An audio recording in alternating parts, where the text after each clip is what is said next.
पूछते हैं क्या भाई कौन जात हो, तो कहता है दलित हूं साहिब। कहते हैं अरे नहीं नहीं किसमें आते हो, तो वो बेचारा दुख का मारा कहता है आते हैं साहिब, आपकी गाली में आते हैं, गंदी नाली में आते हैं और अलग की हुई थाली में आते हैं साहिब। तो कहता है हम तो सोचे तुम हिंदू में आते हो। सरकार बात करती है पिछड़े और दलित के हक की और सम्मान की, और जब जाति जनगणना की बात आती है तो सर पे पैर रख करके भाग जाती है। आज जब विपक्ष ने बात उठाई कि जाति जनगणना करवानी चाहिए, तो आदरणीय मंत्री भी कल वहां बैठे थे और कह रहे थे कि बिहार की आप बातें करते हैं, बिहार तो बड़ा ही खराब है, बिहार में ये होता है वो होता है। बिहार अगर खराब है और उसके बावजूद भी अगर दलित और पिछड़ों का सम्मान कर रहा है, तो आप क्यों धर्म की राजनीति कर रहे हैं? आप क्यों नहीं सम्मान कर रहे हैं दलितों और पिछड़ों का? आप सिर्फ चुनावी दौरान में आपके कार्यकर्ता जो हैं वो जाते हैं ग्राम सभाओं में और दलित बस्तियों में, और मैं बताती हूं क्या बातें होती हैं। पूछते हैं क्या भाई कौन जात हो, तो कहता है दलित हूं साहिब।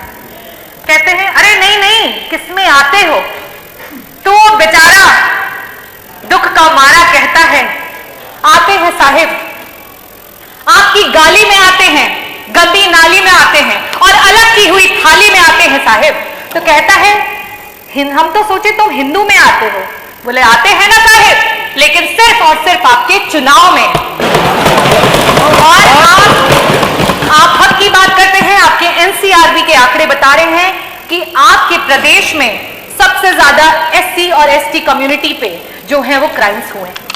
आज कानून व्यवस्था की बात पर पीठ थपथपाई जा रही है और एनसीआरबी के आंकड़ों को बताया जा रहा है। मैं आपसे ये कहना चाहती हूं, आपकी जो जीरो टॉलरेंस अगेंस्ट क्राइम की जो सरकार है वो सिर्फ और सिर्फ ढकोसलेबाजी है। एफआईआर सच और झूठ के बुनियाद पे नहीं, किस दरोगा की किस एसएचओ की पॉकेट कितनी गर्म की जाती है उसके हिसाब से एफआईआर दर्ज की जाती है।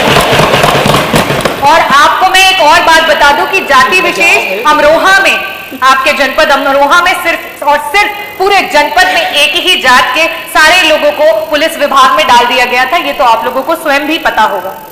और आज थानों पे चाहे कोई भी केस हो, चाहे वो अपहरण हो, चाहे वो चोरी हो, चाहे वो बलात्कार हो, चाहे उत्पीड़न हो, चाहे मर्डर हो या कोई भी जमीनी कोई केस हो, हर चीज का रेट आपकी सरकार में फिक्स करके रखा हुआ है। और उत्तर प्रदेश में अगर महिला उत्पीड़न की बात करें तो मैं एनसीआरबी का ही आंकड़ा आपको बताती हूं कि पर लाख विमेन में 51 महिलाएं हैं जो उत्तर प्रदेश में उत्पीड़न और क्राइम का शिकार हो रही हैं। लेकिन वही बिहार हमसे बेहतर है, वहां पे 30 महिलाएं हो रही हैं।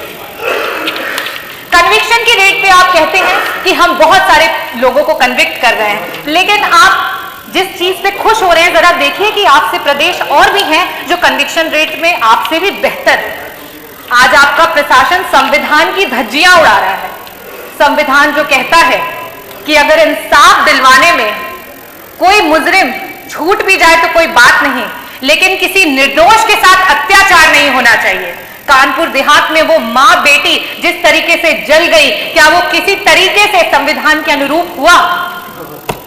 आज ये बुलडोजर सरकार है जहां सबने अपने होठ सी लिए, उस पे कुछ चंद लाइनें बोलूंगी। खामोशी ना ओढ़ो तुम जुबान खोलो, इस जालिम हुकूमत के खिलाफ बोलो, यहाँ मजलूम हर रोज सताए जा रहे हैं, घर कभी गिराए तो कभी जलाए जा रहे हैं। धन्यवाद डॉक्टर रागिनी।